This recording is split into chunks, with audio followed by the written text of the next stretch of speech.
Uma cordial saudação a todas as pessoas que nos assistem neste momento. Vamos continuar com o ciclo de conferências da fase A, hoje falando sobre a conferência número 8, Evolução, Involução e Revolução.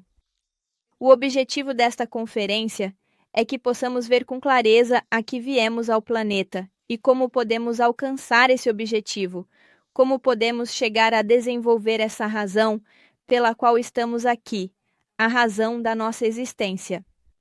Esse será o propósito da conferência de hoje. Vamos então falar sobre o que é evolução e o que é involução. Quando falamos de evolução e falamos de involução, estamos nos referindo a duas leis mecânicas da natureza que nos regem em todos os sentidos. Regem os planetas, os animais, as plantas, a nós mesmos, e até mesmo os processos materiais, como a criação, crescimento ou desenvolvimento de uma empresa também. Todos os processos deste mundo físico são regidos por essas duas leis, que são a lei da evolução e a lei da involução. Afinal de contas, o que significa evolução? Evolução significa crescimento. Por exemplo, uma pessoa nasce e começa seu processo de evolução. Começa a crescer, a se desenvolver, passa de bebê a criança, como podemos ver aqui. Depois passa a ser adolescente, jovem, até que chega à sua total maturidade, ao seu estágio máximo de desenvolvimento. Depois disso, começa um processo involutivo. O que seria a involução? O decréscimo, a decrepitude. Então, a pessoa começa a involuir, começa a perder suas capacidades, começa a perder sua vitalidade, já não tem mais a mesma vitalidade de antes, já não tem mais a mesma força de antes, começa a adoecer e chega um momento em que envelhece e morre. Isso aconteceu porque existe a lei da involução. Então, são duas leis mecânicas, tanto a evolução quanto a involução, às quais todos os seres humanos realmente estamos sujeitos. Precisamos sair dessas leis mecânicas, e esta conferência vai nos explicar como podemos fazer isso. Vamos falar então um pouco sobre qual é o processo pelo qual acabamos chegando a este planeta Terra. Por que viemos para este planeta? Qual é o objetivo da nossa existência? Acho que essa é uma das perguntas que a maioria de vocês já se fez ao longo da vida. Por que estou aqui? Muitas vezes pensamos que a razão pela qual estamos aqui é justamente para passar por um processo de crescimento, desenvolvimento, nascer, crescer, reproduzir-se e morrer, e só sobreviver. Mas não, existe uma razão muito mais profunda, há uma razão muito mais transcendental, que está relacionada com a parte espiritual. Acontece que nós viemos do sagrado Sol absoluto. Esse sagrado Sol absoluto é o Sol central do universo. Esse sagrado Sol absoluto é um Sol espiritual. Poderíamos dizer que é a unidade múltipla perfeita. É Deus. É Deus em ação. É a força espiritual que sustenta a criação de todo o universo. A isso poderíamos chamar de sagrado Sol absoluto.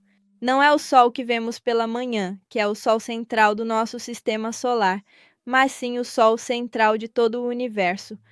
Este Sol envia muitas faíscas para a criação.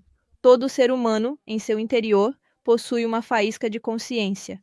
Essa faísca é enviada à criação com o objetivo de aprender, com o objetivo de alcançar um aprendizado.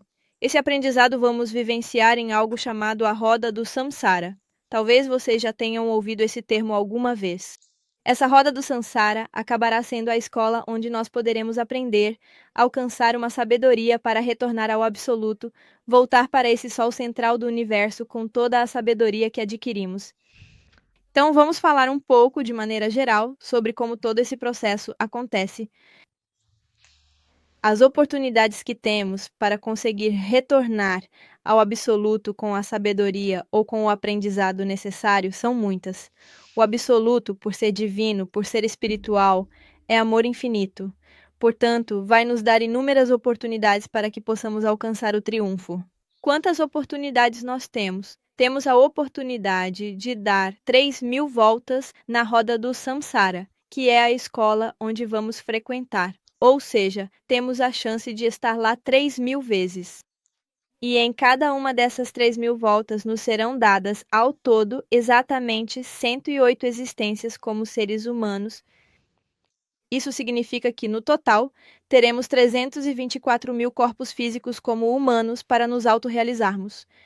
Já falamos em conferências anteriores que não existe apenas este corpo físico, que esta não é a única manifestação que tivemos, mas que já pudemos viver muitas vezes, que tivemos muitas existências anteriores. Mas agora vamos falar que, no total, temos a oportunidade de viver 108 vezes, e que cada uma dessas existências é uma oportunidade para que possamos alcançar o triunfo. O que pode acontecer se fizermos esse trabalho? A primeira coisa é que podemos triunfar. Ou seja, nós, sendo uma pequena centelha que representa apenas 3% de consciência, podemos chegar a transformá-la em 100% de consciência, o que seria o triunfo e alcançar algo que se chama autorrealização, chegar ao absoluto com toda a sabedoria desta escola. A segunda opção é fracassar, é não conseguirmos alcançar o objetivo, como quando uma pessoa vai para a universidade para aprender uma profissão, para estudar um curso, e não consegue terminar o curso e volta para casa como um fracassado. Algo assim aconteceria conosco. Voltaríamos ao absoluto, que foi exatamente de onde viemos, mas sem ter obtido nenhuma sabedoria verdadeira. Esse seria, sem dúvida, o fracasso. E a terceira alternativa é a renúncia. E isso quer dizer que há centelhas que simplesmente não suportam viver dentro da criação por tanto tempo. Mas por quê? Porque viver aqui está submetido a leis mecânicas, como a lei da evolução e involução, e muitas outras leis mecânicas, de fato, faz com que a pessoa acabe sofrendo muito. E se a pessoa não alcança o triunfo, o que ela faz é se deixar levar por esse sofrimento. E esse sofrimento pode levá-la a níveis muito, muito grandes de dor, de forma extremamente intensa, e isso pode fazer com que a pessoa não suporte mais a sua existência. Então, nesses casos, a própria Mãe Divina, que é a força do amor dentro de nós mesmos, percebe que essa pessoa não consegue lidar com a vida, que a centelha sofre demais dentro de sua existência. E é por isso que ela decide devolvê-la ao seu lugar de origem, levá-la de volta ao absoluto, mas já como uma centelha fracassada. Nesse caso, não conseguiu aproveitar as 324.000 oportunidades. Isso quer dizer que ela retorna antes do tempo, antes que todas as oportunidades sejam consumidas, essa centelha volta ao absoluto e isso também pode ser considerado outra forma de fracasso. Essa seria a renúncia. Agora, então, vamos falar um pouco mais sobre como esse processo acontece. Então, a primeira coisa que vamos fazer é chegar à roda do Sansara. Isso acontece assim que saímos do absoluto, assim que essa centelha divina sai do absoluto, essa centelha divina que está em cada um de nós, já que somos uma centelha, parte de Deus, uma partícula de Deus. Essa centelha divina chega à roda do Sansara, que é o que vocês podem ver aqui. Imediatamente somos conectados a um mineral. Esse mineral é um mineral evolutivo, como pode ser, por exemplo, um diamante, como pode ser uma esmeralda, como pode ser uma pérola, certo? Esses são minerais evolutivos. Eles têm uma inteligência em seu interior, uma alma em seu interior, que neste caso vamos chamar de gnomo ou pigmeu. Nos é atribuído um primeiro cérebro ou uma primeira função, que é a capacidade de sentir. Nos é atribuído o cérebro emocional. Isso quer dizer que os minerais já podem sentir. Vocês veem um mineral como uma pedra muito bonita, um mineral evolutivo, mas na realidade o gnomo desse mineral vai se parecer com este gnomo que vocês podem ver aqui, como aqueles que aparecem nos contos de fadas ou nos contos dos irmãos Grimm. Esse gnomo, que é um anãozinho com um gorro, como pode ser visto aqui, são as inteligências dos minerais. Eles começam um processo de aprendizado nesse reino e começam a criar seus primeiros defeitos psicológicos, como pode ser a desobediência ou a antipatia. Depois, quando essa centelha já está preparada, ela passa para o segundo reino, que é o reino vegetal. Já no reino vegetal, é atribuído a ela um segundo cérebro, que é o cérebro motor instintivo sexual. Esse cérebro motor instintivo sexual permite que esse vegetal, que é um vegetal evolutivo, como uma flor, como uma árvore frutífera, possa começar a ter algum movimento, porque as plantas já podem se mover um pouco, por exemplo, aproximar-se ou direcionar-se para o sol. Já começa a ter algum instinto. O que isso quer dizer? Que não só sente agrados e desagrados, mas também os guarda. Se uma pessoa, por exemplo, maltrata uma planta, a planta realmente sente dor, porque ali há uma vida. Mas se essa pessoa se aproxima novamente, mesmo sem tocá-la, a planta já sente medo. Por quê? Porque ela já possui seu centro instintivo e já grava essa sensação de dor que aquela pessoa lhe causou. Por isso surge o medo e começam a aparecer novos instintos. Além disso, a planta começa a desenvolver um meio de reprodução. Esta planta ou este vegetal começa a criar mais defeitos psicológicos dentro deste reino. E quando já criou defeitos psicológicos suficientes, como por exemplo, o instinto de roubar, por exemplo, roubar os nutrientes da planta ao lado ou sentir medo, aí ela passa para o próximo reino, que seria o reino animal. Já dentro do reino animal é onde mais defeitos psicológicos vão ser criados. Falando desses primeiros reinos, porque aqui o animal já desenvolve muitos instintos. Ele continua com seus dois primeiros cérebros, que são o cérebro emocional, ou seja, a função de sentir, e o cérebro motor e instintivo sexual. Mas agora ele começa a desenvolvê-los em todo o seu esplendor. O animal já pode se mover à vontade, então desenvolve completamente sua função motora. O animal também começa a desenvolver todos os seus instintos, como, por exemplo, o instinto maternal, como o instinto de manada. Existem muitos instintos fornicários, instintos violentos, e isso faz com que comece a criar muitos defeitos psicológicos e esses defeitos comecem a se multiplicar. Vocês devem se perguntar, mas por que teríamos que criar tantos defeitos? Para que teríamos que criar tantos egos? Se estávamos tão felizes lá dentro do sagrado sol absoluto, por que nos mandaram para esta escola que é a roda do Sansara para criar defeitos? Porque acontece que dentro de cada um dos defeitos há uma centelha de consciência aprisionada. Esses 3% de consciência que vem do absoluto vêm acompanhados de uma essência inocente, que é os outros 97%. Esses 97% de essência são inocentes, mas quando aprisionados pelos defeitos, começam a aprender dentro do defeito. A essência inocente trabalha a favor do defeito porque está presa nele. Mas quando nós a libertamos, conseguimos extrair a sabedoria que essa essência conseguiu aprender e a colocamos a serviço da consciência. Isso quer dizer que os defeitos devem ser criados nesses reinos para que, quando a pessoa se tornar humana, possa extrair a sabedoria deles. É por isso que tantos defeitos são criados no reino animal, e quando já estiver pronto, passará ao próximo reino, que seria então o reino humano. Já no reino humano é atribuído a ele um terceiro cérebro, que é o cérebro intelectual. Esse cérebro só nós, seres humanos, possuímos. Não o tem nem os minerais, nem as plantas, nem os animais. Somente o ser humano possui o cérebro intelectual. Esse cérebro intelectual lhe permite refletir. Esse cérebro intelectual lhe permite imaginar. E esse cérebro intelectual lhe permite direcionar suas energias sabiamente. Além disso, temos um corpo físico que, como tal, é um condensador de energia criadora sexual. E através desse corpo físico, podemos realizar criações superiores, como já mencionamos nas conferências anteriores. Ou seja, uma pessoa que já está dentro do reino humano já possui todas as possibilidades para se autorrealizar. O ser humano pode condensar sua energia sexual, pode eliminar seus defeitos psicológicos e pode criar todos os veículos espirituais que lhe permitam acessar as dimensões superiores do universo. Então, já estando aqui, neste reino humano, as primeiras 54 vidas, vamos de fato vivê-las dentro do conhecido ciclo evolutivo. Esse seria o reino humano. Enquanto uma pessoa pertence ao reino humano, seu intelecto domina seu instinto. Ou seja, essa pessoa, estando no reino humano, pode ter um instinto de roubar, mas o intelecto a faz ver que isso está errado, que não deve roubar. E isso lhe permite negar esse instinto porque ela o domina. Mas o que acontece depois que terminam essas 54 existências no reino humano? Vamos para o próximo reino, que é o reino humanoide.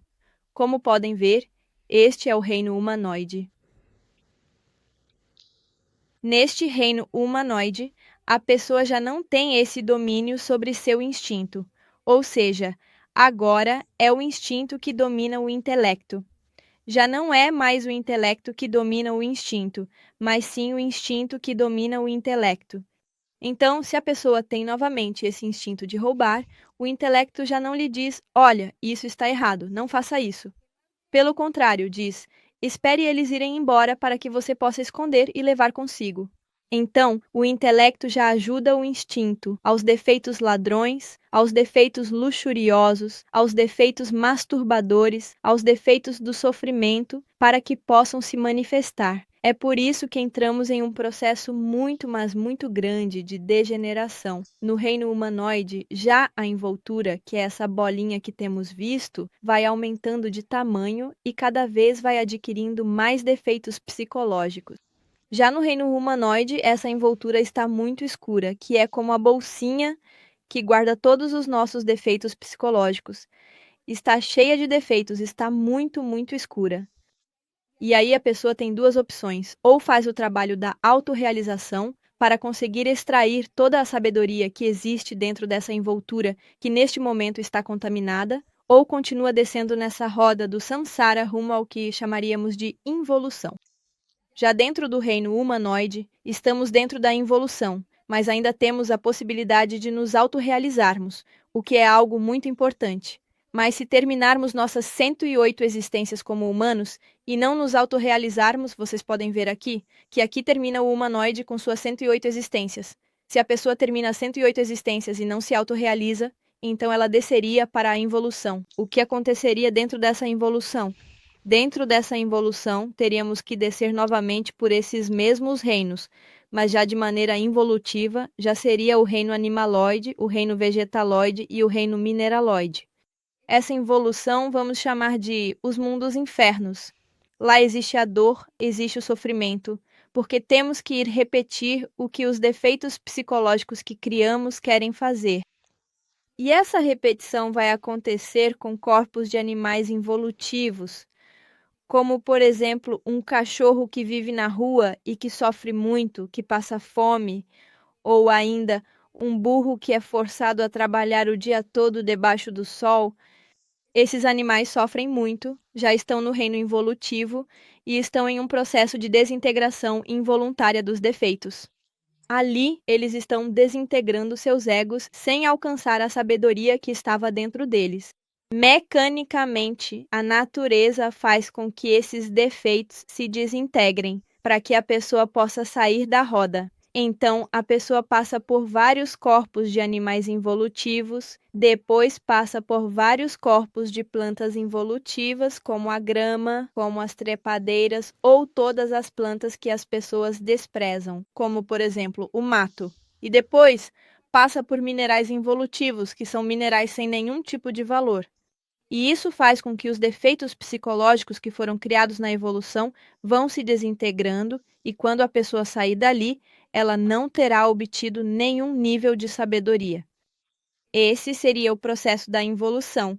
Como podemos sair de tudo isso? Como podemos sair dessas leis mecânicas? Pois para isso precisamos de algo que se chama revolução. A revolução já não é uma lei mecânica. A revolução é uma força que pode nos tirar desse subjugamento das leis mecânicas. Isso é a revolução consciente. E para alcançar a revolução consciente, teríamos que praticar os 3 fatores da revolução da consciência. Esses 3 fatores são a morte dos egos ou defeitos psicológicos, porque são muitos, como já vimos. O seguinte é o nascimento espiritual ou a criação de nossos corpos espirituais. E, por último, o sacrifício pela humanidade. Esses 3 fatores da revolução da consciência farão com que essa centelha se revolucione, que essa centelha, estando aqui no reino humanoide, comece a sair da roda. Não se deixe descer a involução, mas comece a retroceder e consiga sair dessa roda de samsara triunfante, alcance a autorrealização. Em que consistem esses 3 fatores? Vamos relembrá-los. A morte dos defeitos psicológicos vai nos permitir auto-observar o defeito ou o instinto que está se manifestando. Por exemplo, manifesta-se o instinto de expelir o sêmen. A pessoa sente um desejo de expulsar sua energia sexual, de chegar à ejaculação ou ao orgasmo. A pessoa observa esse instinto, reflete sobre ele, o julga, percebe que isso é um defeito psicológico, percebe que isso está errado e faz o processo de eliminação, pedindo à Mãe Divina que elimine esse defeito, de forma consciente. Minha mãe, elimina esse defeito em mim. Então, nesse momento, conseguimos que o intelecto domine o instinto e possamos eliminar nossos defeitos psicológicos. Assim acontece com qualquer outro instinto ou defeito. Por exemplo, o medo. A pessoa sente medo, percebe que isso está errado, que isso é um defeito e o elimina. Minha mãe, elimina esse defeito em mim. Começamos a extrair a sabedoria e a força que estão contidas dentro dos defeitos. Essa energia, essas faíscas de consciência que conseguimos liberar, vamos elevá-las em nossa coluna vertebral através da prática do sexo superior. Vamos encontrar um parceiro estável para toda a vida do sexo oposto. Vamos nos unir sexualmente a esse parceiro e vamos praticar a magia sexual, que é a ascensão da energia, para que essas essências consigam ascender pela nossa coluna vertebral e nos permitam realizar as criações superiores, a criação de todos os corpos espirituais da consciência, que são os veículos que vão nos permitir transitar nas dimensões superiores. Isso vai garantir que toda essa energia que estamos liberando seja condensada e não se perca. Isso faz com que retrocedamos na roda e comecemos a sair dela. E o sacrifício pela humanidade vai nos dar a força, vai nos dar o ânimo, será o impulso para que possamos realizar esse trabalho. O sacrifício pela humanidade vai nos dar os méritos para que possamos sair e tenhamos a revolução para sair dessa roda. O sacrifício pela humanidade consiste em entregar esse conhecimento a toda a humanidade, de forma gratuita e desinteressada, sem nenhum tipo de interesse, de graça, sem esperar nada em troca, respeitando o livre-arbítrio, sem misturar o conhecimento, sem acrescentar nem tirar nada, mas sim entregar as ferramentas básicas para que todo ser humano possa alcançar a autorrealização. Essa é a revolução da consciência. E é assim que podemos nos libertar dessas leis mecânicas. A razão de existir de todo ser humano é precisamente a autorrealização. Nós não estamos aqui simplesmente para sobreviver. Não estamos aqui simplesmente para acumular coisas materiais. Não estamos aqui simplesmente para deixar o tempo passar. Não! Estamos aqui com um propósito muito profundo e muito importante: alcançar 100% da nossa consciência. Neste momento, temos uma grande oportunidade, a oportunidade de alcançar o triunfo, a oportunidade de retornar ao absoluto como centelhas triunfantes com a autorrealização. E por isso devemos aproveitar o tempo e as ferramentas que temos em nossas mãos, que são as ferramentas da revolução. Pronto, muito obrigado. Esta foi a conferência de hoje. Muito obrigado às pessoas que estiveram presentes e que nos acompanharam. Que tenham um feliz dia ou uma feliz noite, onde quer que estejam. Até breve. Nos vemos em breve, realmente, com certeza.